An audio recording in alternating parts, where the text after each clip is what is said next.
All right, let's talk about Bob Dylan. Specifically, we're going to unpack one of his most haunting, incredible modern songs, Trying to Get to Heaven. You know, this is a song that just feels like a long, dusty road at dusk. So let's get into what makes it so unbelievably powerful. Okay, so this one line, this is it. This is the heart of the entire song.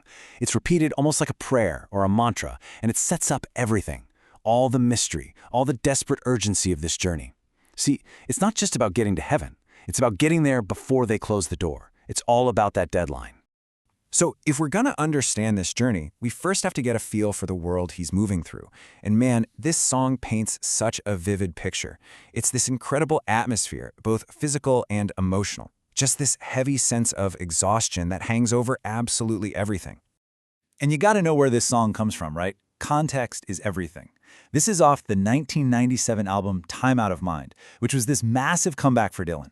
The whole album is just soaked in these themes of mortality, regret, the crushing weight of time. And this song, it's a cornerstone of that whole masterpiece. Just listen to these opening lines. I mean, wow, it drops you right into it, doesn't it? This really oppressive, almost apocalyptic feeling.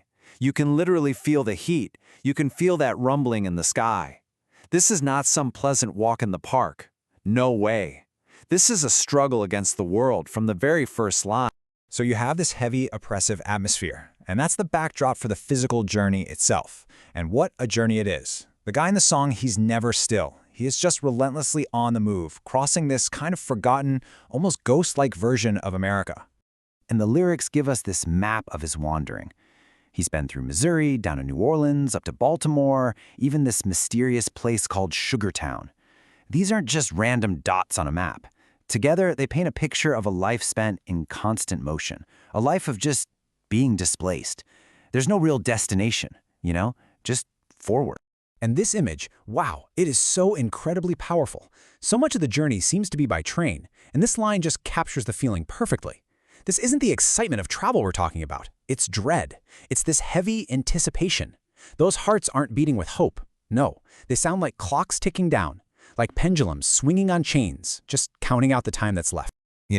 Even when it seems like he has a clear destination, like, okay, I'm going down the river to New Orleans, his inner world is totally lost. Someone tells him everything is going to be all right, and it's like, it's just noise. It's meaningless to him. The whole concept of all right, of hope.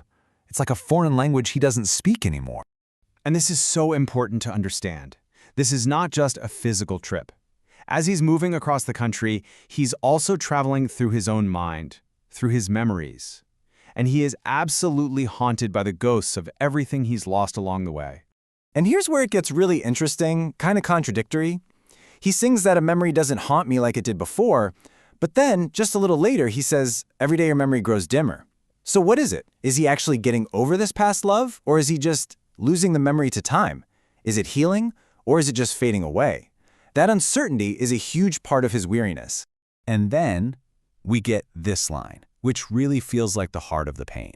It's just so final. The story is over. The book is sealed shut, never to be written in again. And he is carrying the weight of that final, definitive ending with him, every single step of this long, long road. So all of this brings us to the theme of time. Because this journey, it's not just aimless wandering. It's a race.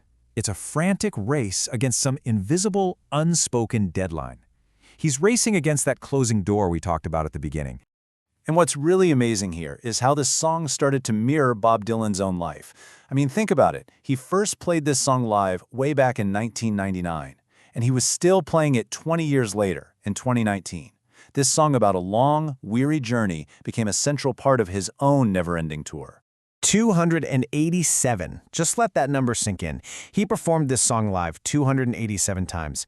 Think about that repetition, that endurance, that feeling of walking that same road, singing those same weary words night after night for decades. It's like the art and the artist completely merged, both of them on a long, lonesome road. So, we've got the weary journey, the ghosts of the past, this desperate race against time, and it's all building to one place. It's building to the song's ultimate stakes, to these really deep, profound questions about what in the world is waiting for him at the end of the road. And then he delivers this line, which, my God, it might be one of the most devastatingly honest things Dylan has ever written. This is the climax of the song's entire philosophy. It's that feeling, you know?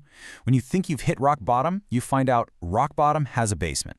It's just a statement of such profound weariness from a man who has truly seen it all. And that's really the question the song leaves you with, isn't it? Is our traveler actually racing towards salvation, towards a literal pearly gates heaven? Or is heaven just a word he's using for the end, for that final rest he's so desperately searching for? Is this about finding peace before the door closes, or is it just about reaching the finish line before his time is up? The song, of course, never gives us an answer. And that lingering, haunting mystery, well, that's what makes it absolutely timeless.